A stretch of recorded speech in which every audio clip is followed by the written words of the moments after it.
La parole est à Monsieur Christophe Naegelen. Merci, Monsieur le Président.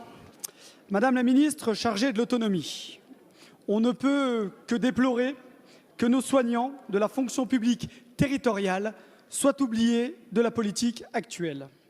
En effet, en plus de devoir passer des concours régionaux sur titre qui n'ont rien à voir avec leur métier, d'avoir un nombre de postes ouverts en totale inadéquation avec le nombre de postes vacants, entravant ainsi la titularisation et la fidélisation des agents, ils sont l'objet d'une forte discrimination salariale, avec des différences de salaire d'environ 350 € pour une infirmière titulaire et jusqu'à 450 € par mois pour les auxiliaires de soins.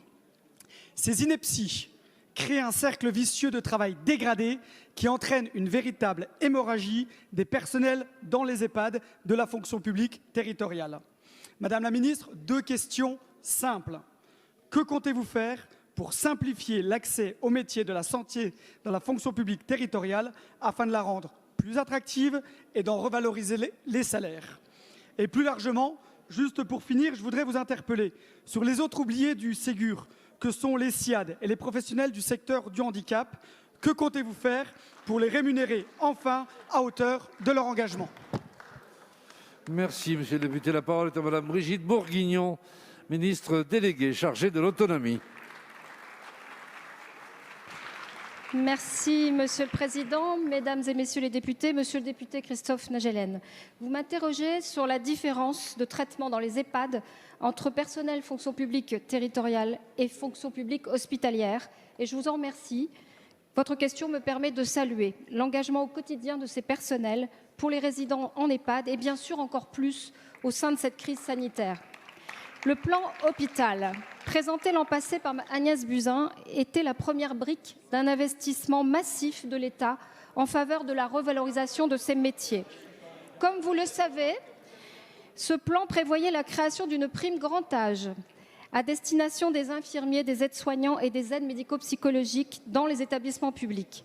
Cette prime a vu le jour au 1er janvier 2020 à destination des personnels de la fonction publique hospitalière, a été versée à date. Nous étions en attente des textes pour la fonction publique territoriale.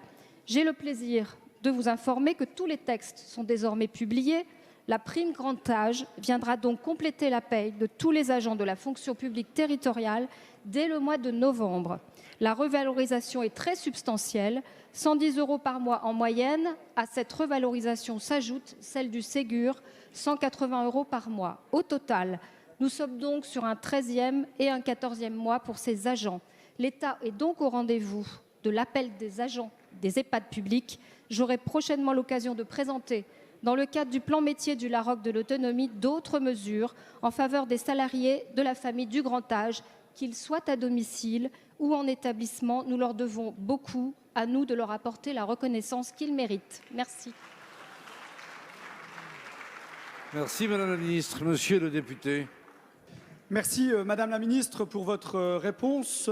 Vous parlez de briques et en effet c'est une première brique assez intéressante, mais qui ne suffit pas par rapport au mur qui sépare les fonctionnaires de la fonction publique territoriale des autres. Et je pense notamment au concours. Et je regrette aussi la non-réponse sur les professionnels du secteur du handicap et du SIAD qui, malheureusement, ont été largement oubliés et qui ont besoin aussi de réponses concrètes.